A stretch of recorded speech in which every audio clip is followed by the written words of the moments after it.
What's going on, everybody? Welcome back to another late breaking news video. Not really breaking news. Today we're going to be discussing Mathew Stafford, the Detroit Lions quarterback, someone who encompasses everything that Detroit stands for, has mutually agreed with the Lions organization to part ways from their coach who wants to break kneecaps. And it seems that he wants to part ways with his organization, which I could say makes sense. I think they've wasted a lot of his years. Today, obviously, Suraj here. We're just going to kind of be discussing it. I mean, I feel like for the Lions, it's the best for both parties. The Lions get to rebuild. I think right now that's probably what mode they're in. Galladay might not be re-signing. Marvin Jones might be moving on. And I think Matt Stafford is kind of in the rearview mirror for them. I think he's not that old. I believe he's 35. But I No, mean, he's look at his way stats. younger. He's 32. He's 32. 32, right? Yeah, so he's young. So he has time. Like he has, another 5 years or so. But 45,000 yards, 280 touchdowns, only 144 interceptions, and an average passer rating of just 0.1 below 90, 89.9. I think someone who is so underrated in this league. He's been top 10 for, I would say, a lot. I mean, he's, or if not, 12 or 11. Just such a good quarterback, someone who's underrated, someone who really has made this Lions team very good throughout the years. But it's sad to go. I think it makes sense. I think he needs to move on. They've wasted some of his years. Yeah, I definitely have to agree with that. I think, honestly, right now, if you're looking at the Lions, they've had a couple good years, but they've never been able to surround Stafford with a complete team. And I think right now, Stafford's at the point where maybe he has a few years left of his prime. I still think he still has a chance to do very well with a team that better fits his interest, but Detroit clearly won't contend with Stafford. So they obviously won't win as many games next season, but I feel like it's best for both parties considering another team can get a really good quarterback, in my opinion, top 15 quarterback, and the Lions can get some very valuable draft capital that they need to complete their rebuild.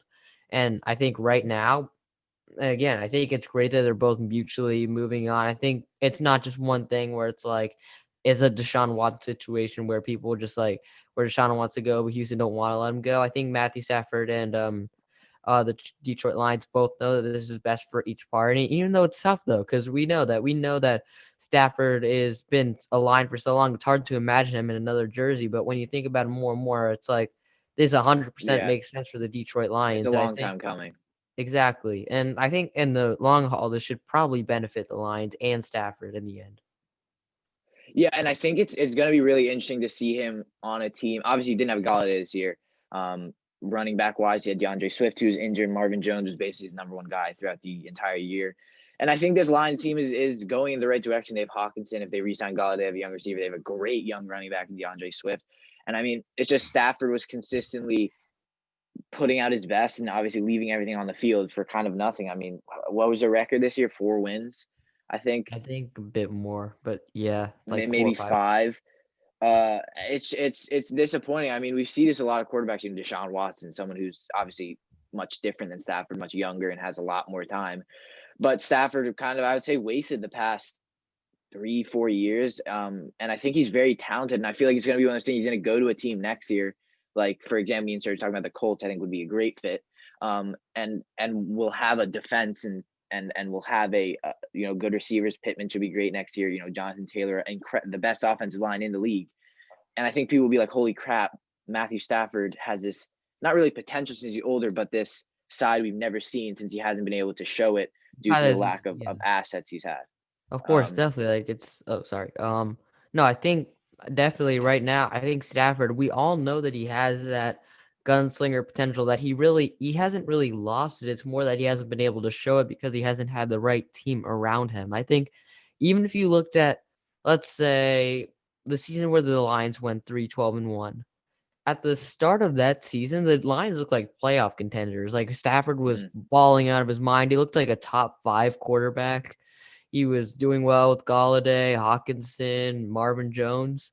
And then he got injured, missed the rest of the season. The Lions completely fell off, which should really tell you what Stafford really means to this team and what can still mean to a team that can contend next season. And I think, again, we talked about Colts, definitely it would be a great destination. Yeah, And I would love it's that. not like he needs all the pieces around him. I think he just needs like a solid team that has solid management around Mhm. that he can really thrive under. I think again, a lot of it's not just people. I think a lot of people, not a lot of players in the league, a lot of people in NFL circles have huge amount of respect for Stafford and know what he can do. Even players like Aaron Rodgers are like giving him praise, saying how he's like one of the most underrated quarterbacks in the NFL Yeah. because not a lot of people talk about him.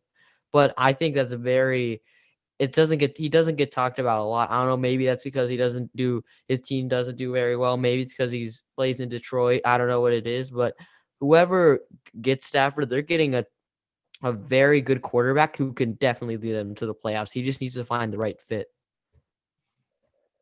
Thank you guys. We will obviously be coming out, I think, with a Matt Stafford trade destinations. Kind of there's a pretty decent quarterback carousel this year as well as coaching. I think this offseason is going to be incredible. Last offseason was great, but I mean Deshaun Watson. Now you have Matt Stafford and possibly Dak Prescott if somehow the Cowboys can come to a deal. Coaching, there's a couple spots left, and but yeah, Matt Stafford, wish him all the best. A guy I just respect a lot as a player. I think you can't dislike Stafford for what he's done and how he's not really given up even with the team he has. But if you guys did enjoy, make sure to like and subscribe. We hope you do enjoy these kind of short, non-edited videos that we get out to you guys. We like just giving you guys more content. And obviously if you guys are new, we have, actually edited and better quality videos where we go more in depth about other things. So that will be what our Matt Stafford video will be like. We'll be edited, all that. So make sure to go check that out. We will have all of our destinations. That will be up sometime later this week. And check out all of our socials, _sports_scoop on Instagram. Make sure to subscribe and like the video if you are new. And we're our goal is 1,500 subscribers. We're about 100 away. So if you could help us get there, that would mean a ton. Thank you guys so much for watching. See you in the next one.